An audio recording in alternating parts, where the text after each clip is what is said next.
Firstly, I'm going to introduce myself. My name is Dongmin Byeon, native of Changwon in Korea. So, firstly, my job is opera singer. So, I'm introduced by many opera theaters and companies. They are like he has been praised for his rich and powerful baritone, as well as his ability to embody dramatic and comic characters on the opera stage. Currently, I am working on the musical theater named Dosan with the Season Artist Group in LA. And previously, I was performed the opera on Gold Mountain with LA Opera. And then I performed a lot of roles with Season Opera. Exclusively, opera Janiskiki was made into a film, and my performance as a role of Janiskiki was acclaimed. So I graduated from Season for my MM, and I studied with UNLV for my doctorate. So in the meantime, I've served so many churches, like a Yongnak Church in South Korea and West Hills Presbyterian Church as a conductor and singer. So today, this is the time schedule, and I'm going to introduce the history of Christian music. So I've already done an introduction of the instructor, and then I'm going to introduce basic idea of the course, and then start with the music in antiquity, especially the ancient Hebrew music. So the course is designed for church music history. And especially I am going to talk about history from Western music because most of the church music was from Western civilization, especially from the Roman Empire. Half time of the whole lectures include a consideration of the music of the ancient Hebrew, the early Christians, and the Western medieval Christians music, and the European reformers music. And the last half will be dealt with Baroque era, classical era, and the Romantic era and contemporary era. And then I'm going to be dealt with American Christian music. So this is a basic history. So I'd love to help you to understand the basic idea of church music history. Therefore, I'd like to use so many examples with videos and pictures. So please don't ignore every videos, and I recommend you to listen carefully due to the beauty of music.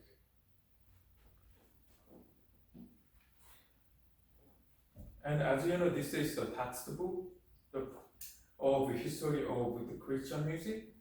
These contents are all about the music history, but I'm not totally talk about that contents.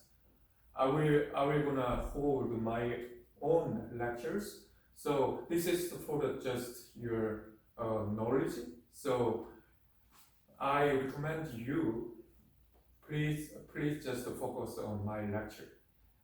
And so before the class, please read carefully with that day's class.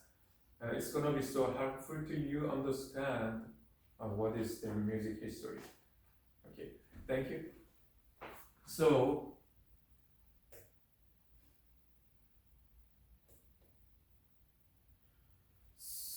I like to assert that this lecture is significant since the origin and development of church music can make you have ideas about how much important church music is and figure out yourself to find a wonderful church music for your worship life.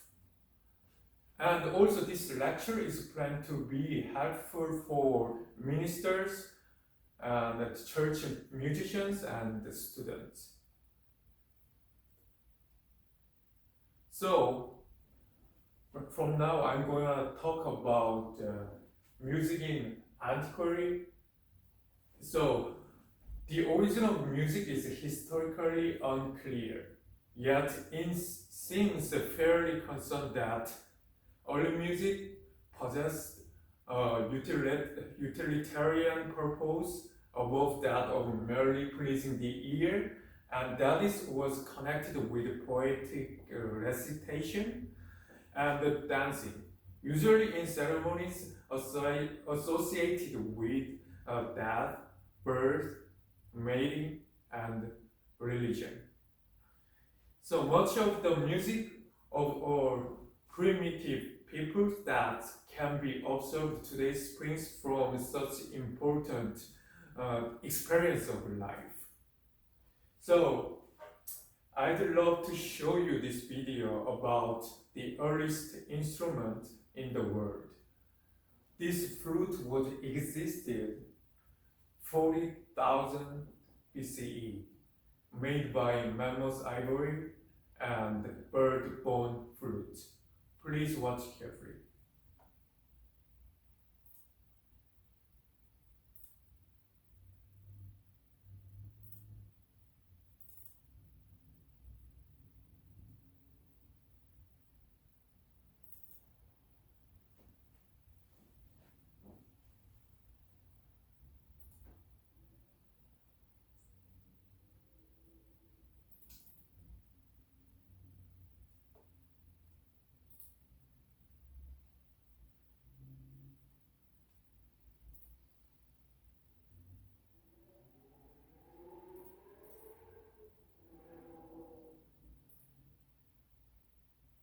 Flute is only one of 8 in all so far recovered from this area of southwestern Germany. The caves here have no paintings but yield many other objects of art. In this cave, the Geisenklöster cave, many very important findings from the Ice Age were made. We found some little ivory statues of bear and mammoth, a very tiny mammoth, very lovely. And in 1992, I was part of the excavation team. People lived here about 40,000 years back in time, and in that time it was very cold here because the Alp mountains were covered by a glacier about 2,500 meters thick, and in the valley down there reindeer and mammoths were passing, and it was very cold, and that's the reason why I'm dressed up like an Inuit. We presume that in this way the people of the Ice Age were clothed by reindeer fur and boots made of reindeer fur and reindeer leather, because otherwise you couldn't stand the cold. One of the most important finds we made in this cave was a very tiny flute made out of the radius of a vulture. Astonishing on this flute is that it is pentatonic. And this is the same tonality we are used to hear today. And if you like, I'll try to play some small tunes for you.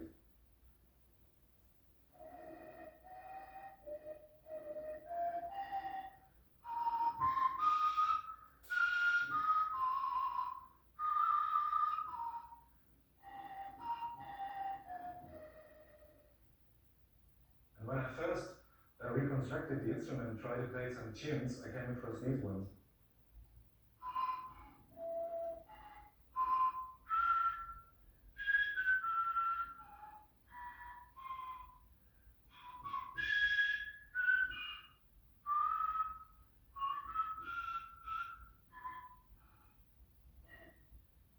Sounds a little bit like Star Spangled Banner.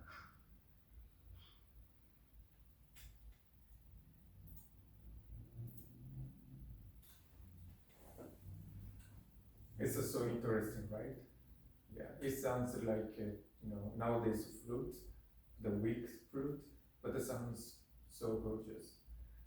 So now I'm going to talk about the instruments at that time.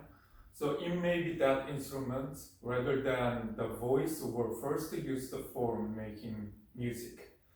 For all of the instrument families of today can be traced to early times. The earliest ones were the percussion instruments, like drums. For among these in tribal use, there was gradually developed a large drum made of a hollowed log with animal hide drawn over the end. So from this rough beginning, there eventually evolved the snare drum, cattle drum, and the bass drum, and another modern percussion equipment. So among early string instruments were the lyre and the zither, like the harp and the guitar. These were frameworks with 3 or more strings drawn across a shallow sound box. Later were developed the harp, violin, and the combinations of string and the percussion instruments such as piano and harpsichord. So among early wind horns were both reed and reedless instruments. They were the forerunners of the present-day clarinet, bassoons, cornet, trombones, and so on. So about this picture is showing the ancient Hebrews instrument. The important things are never the upside over here. This is like a harp and the shofar. I'm going to show you a video what is the shofar and trumpet. So these instruments are all used for the ceremony of temple. So now I would like to introduce this video regarding playing shofar, which sounds so gorgeous and so unique. It is ancient musical horn, typically made of a ram's horn, and usually used for synagogue services.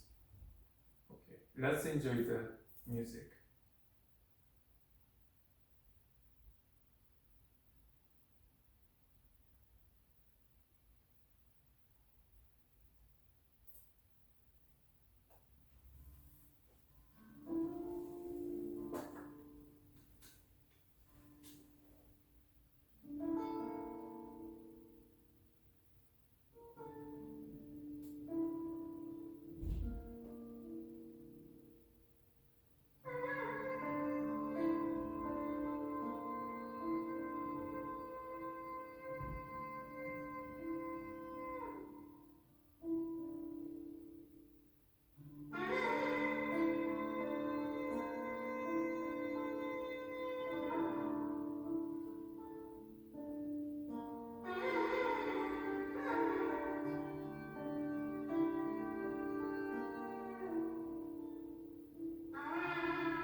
So this video shows the great combination with ancient Hebrew music and the instrument and contemporary music. It is so awesome. I guess most of you never heard that kind of music, so this is the good chance to listen a lot of variety music in the world. So I want to show you one more video about the never. I mentioned that this is the most important instrument at the time for Hebrew music. So it is also named a lyre. So this function is like a hard sounds like that. So but it is quietly different. So please pay attention to this video.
So I'm going to talk about the early Hebrew music now.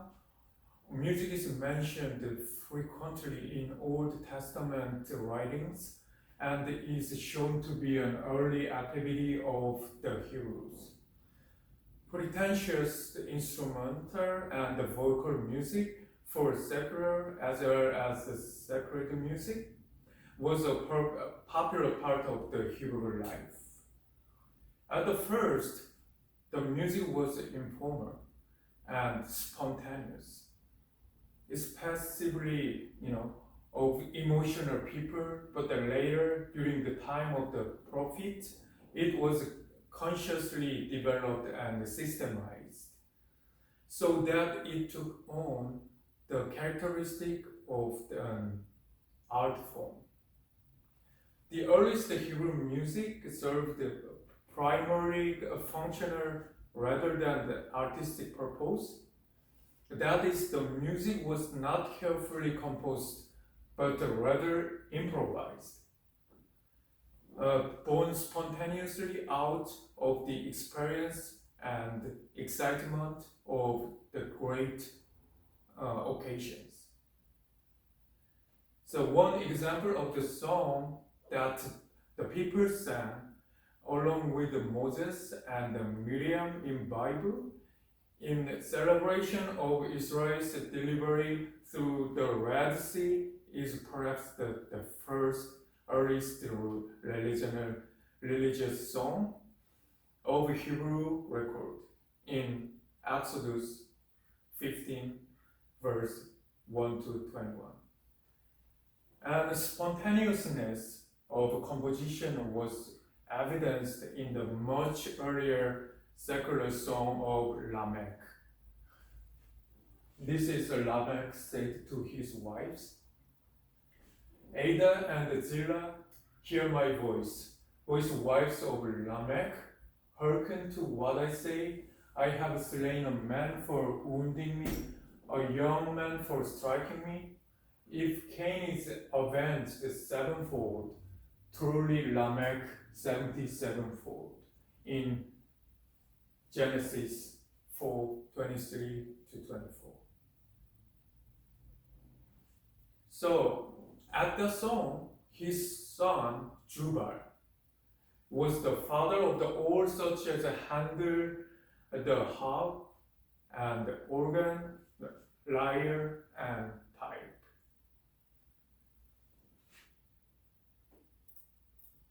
So this is the video could make you have an idea about that, how to play and sing the ancient Hebrew music.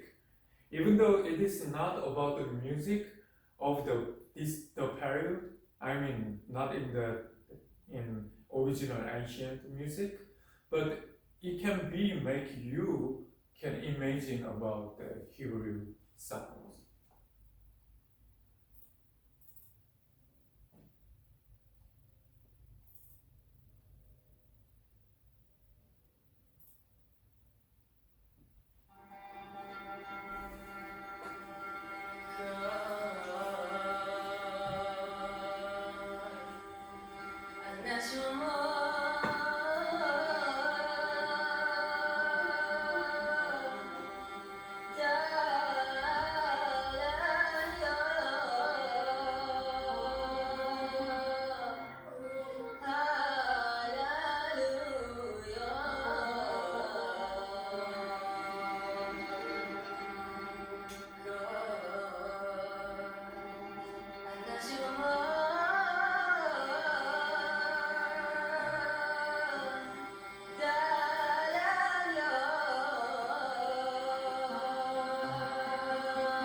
So now I'm going to talk about the Hebrew institutional music. The Hebrew sacred music was the spontaneous outflow of the religious nature. This is evidence in the Song of Deborah and Barak, one of the important later songs showing the greatness of Hebrew improvisation. Such informal improvisation are still common among Eastern people, even as far west as Italy. Something similar among the poets and among the originators of the English ballad was common. Frequently, such spontaneous explosions have been witnessed among the Southern African American of the United States. So out of the earlier spontaneousness, there evolved the first musical systemization and much later ritualistic and institutional regulation. The Old Testament indicates clearly that even as late as Moses, there were to require forms of music in the practice of worship.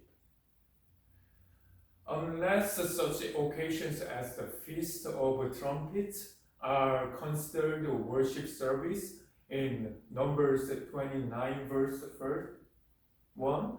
So although it seems very clear that Moses did not institute a musical portion in worship, it has been a tradition that he wrote Psalm 90, which came to the center for the subsequent collection known as the Psalm of David. That Moses was educated musically is supported by Pillow, who wrote that in addition to being well trained in math and geography, Moses was well trained in the art of music.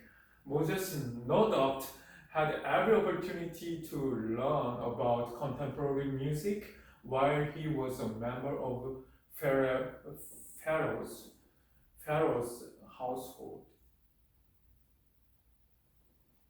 The Hebrew finally came to inaugurate the process for giving certain people a special training for musical activities, especially in the later period of the temple.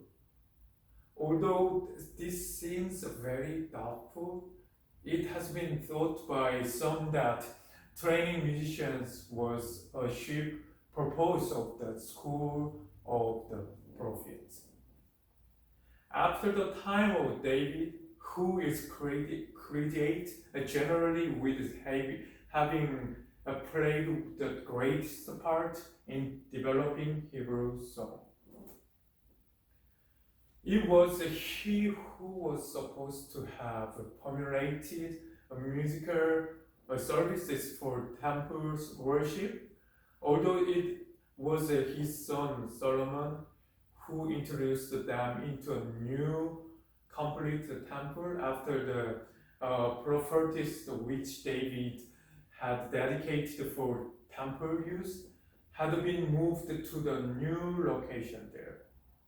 After the founding of the temple, music and sacrifice were inseparable parts of the temple worship, and the name of David stood for the newer, more formal musical contribution.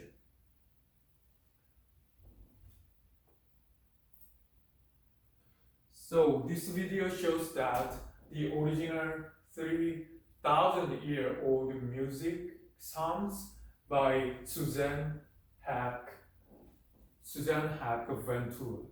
This sound is so gorgeous and so old, it sounds like totally like the ancient Hebrew, and also she used the old Hebrew language that can feel all the Hebrew spirit.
now I'm going to continue to introduce the music of Solomon's Temple.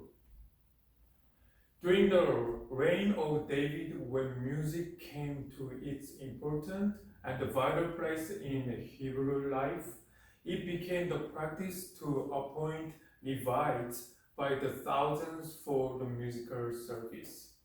The Hebrews made the position of both the priests and the musicians inherent in the tribe of Levi. Therefore, the families of the priests or Levites performed in the musical service of the Lord. With the building of the temple by Solomon about 968 BCE, the music activity in worship was carried on essentially as David had planned. Large instrumental groups and singing groups performed in many of the temple ceremonies. Although there is no complete knowledge of the specific functions of the music in Solomon's temple, it is believed that song had as sure a place in temple worships as did sacrifice, except in time of disaster. It is known, for example, that the Levites sang without accompaniment or different psalms each day. Of course, today, since there is no temple, the priest does not sacrifice, nor does the Levites sing. But what is thought to be the same songs are performed still by the Orthodox Jew in his morning prayer. It is of special interest to note that women singers are thought never to have participated in the temple worship. References to worship women's singing in the Old Testament are always to occasions of singing other than in temple services. So, this is another video of the music of Solomon's temple. This video shows that music from the Solomon's temple will be played by Oxford University in 2010.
And this is the another video of the flute music of Solomon's temple. It is also so unique. So, and this prayer is also Jewish. So he plays their traditional music and instrument so well. So please enjoy this music.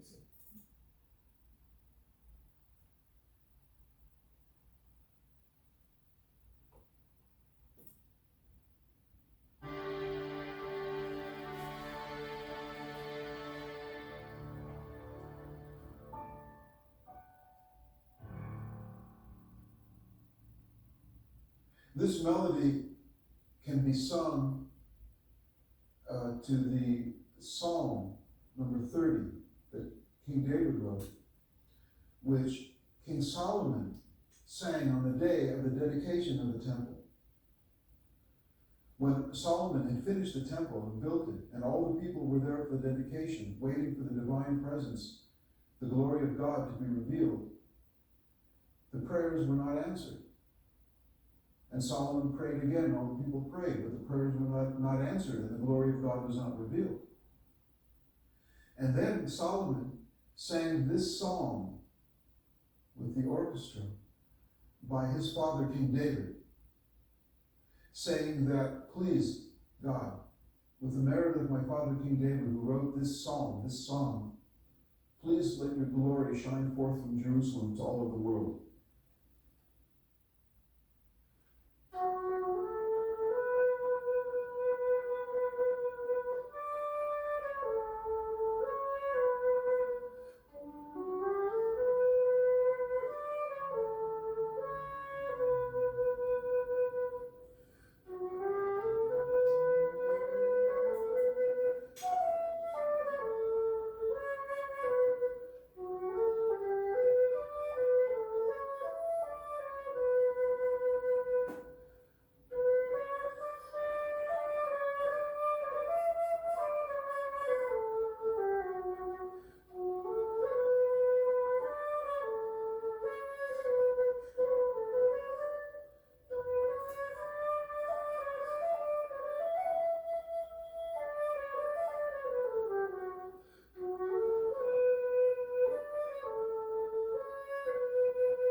So now I'm going to talk about music from Babylon to Christ. So between the time of destruction of Solomon's temple in 586 BCE by Babylon and the time of the apostles under Christ, the Hebrew music continued as a closely connected part of the Hebrew institution of the period. But with their sorrow at the temple's destruction and the ark's loss, and with their realizations that their sorry lot was due to their having mocked the messengers of God, the captive were in no state to worship the Lord grandly with songs and music. It was probably during this period of the Babylonian banishment that the synagogue, another institution of Jewish religious life, was founded. It still existed. So, and the next. So after Babylon, the era of Herod came in 40 BC. Jewish musicians were against the unethical behavior of Herod, so they did not participate in music events with Herod. Instead, there is an interesting relationship with the funeral service found in Matthew 9:23 and Job 30:31. So my lyre is turned to mourning, and my pipe to the voice of those who weep. Music for funerals was one of the important requirements in the time of Jacob and Joseph, and in the time of Christ. In the Matthew reference, like that, it is of interest to note that Jesus, on his visit to the ruler's house on the occasion of daughter's death, was met with flute players and noise. This was in a Jewish situation at the time.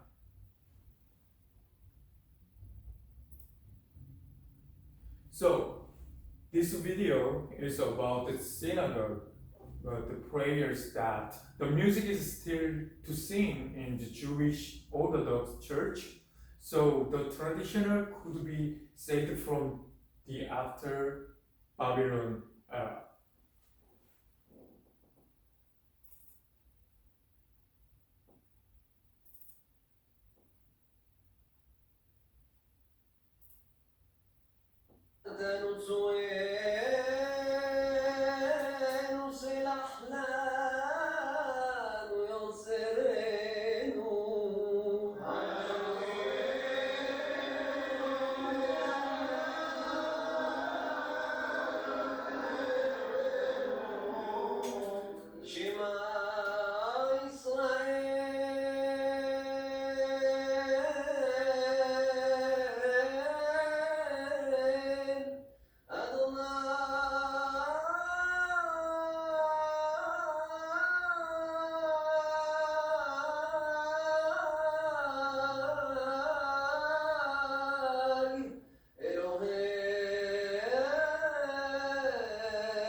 going to talk about the conclusion for today.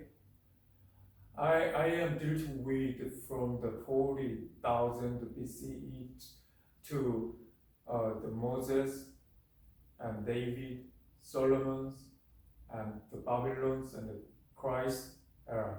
It's all about the 40,000 years. At that time, so many things happened, but we don't know because we don't have enough evidence.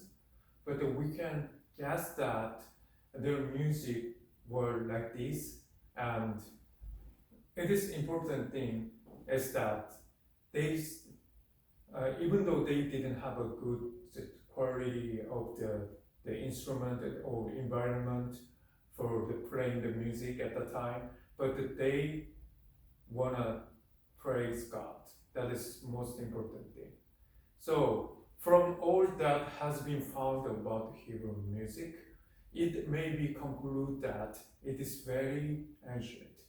That it was used secularly as well as religiously, and that in some of the religious ceremonies, its use was on the most elaborate scale.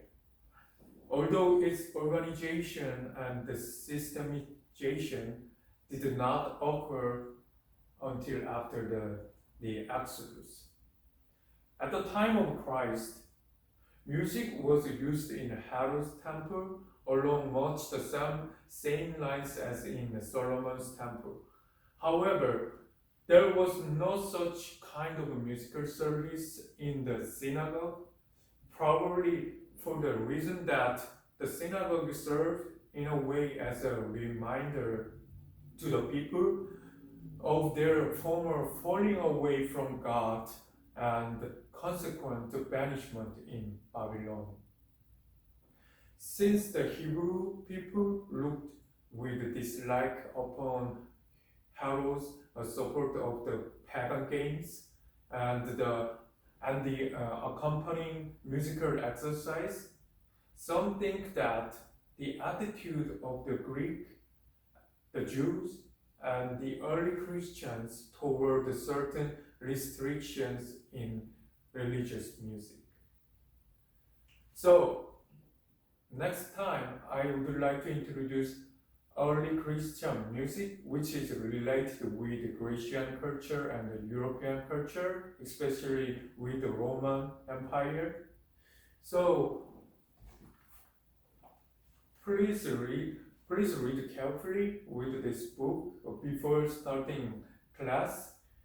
And I'm thinking that I'm gonna use the Zoom tool on my computer for making the video for you, because I need to show you more details with the videos and the pictures.